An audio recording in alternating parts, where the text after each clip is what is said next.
वीर भोग्या वसुंधरा। वीर भोग्या वसुंधरा एक प्राचीन कहावत है। इसका सामान्य अर्थ है कि पृथ्वी वीरों के उपभोग योग्य है।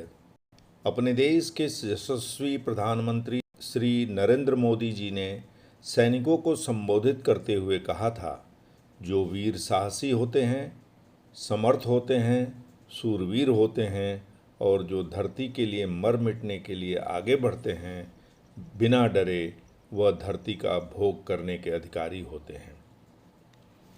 श्रीमद् भगवत गीता के द्वितीय अध्याय में भगवान श्री कृष्ण ने कहा था कि अगर युद्ध में तुम मर गए तो स्वर्ग की प्राप्ति होगी और अगर जीत गए तो पृथ्वी का राज्य भोगोगे।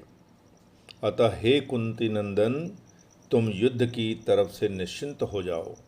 इसका वर्णन पराशर स्मृति और शिव पुराण में भी मिलता है। पराशर स्मृति में कहा गया है कि ना ही लक्ष्मी निश्चित कुल के अनुसार चलती हैं और ना ही आभूषणों पर उनके स्वामी का चित्र अंकित होता है।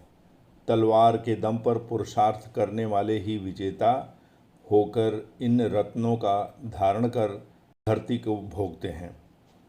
हमारे सेना के राजपूताना राइफल्स के लिए यह युद्ध का नारा भी है। पृथ्वी का एक नाम वसुंधरा है, जिसका अर्थ धन संपत्ति को धारण करने वाली होती है। पहले के समय में जो राजा शक्तिशाली होते थे, उनके राज्य का भूभाग बढ़ते जाता था, अर्थात वे युद्ध जीतकर अपना साम्राज्य बढ़ाते थे और चक्रवर्ती भी कहलाते थे।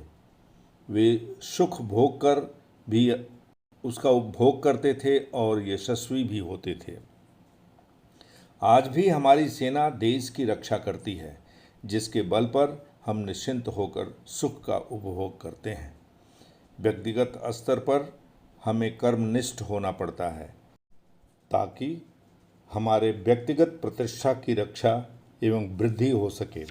श्रीमद् गीता के अनुसार वसुंधरा के संसाधनों के उपभोग की बात कही गई है।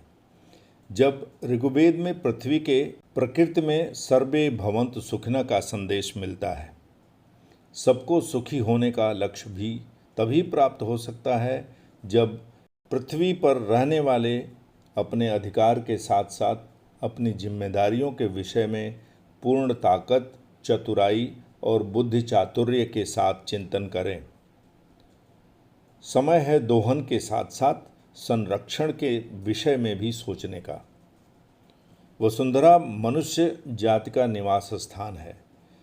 यहाँ जीवन है। पृथ्वी पर प्रकृति प्राकृतिक संसाधन देकर हमें पालती है, परंतु हम अपने कर्तव्य परायणता में चूक रहे हैं। आइए हम सभी मिलकर पृथ्वी के प्रकृति की रक्षा करें और इसकी सुंदरता को बढ़ाएं। जय हिंद, जय भारत।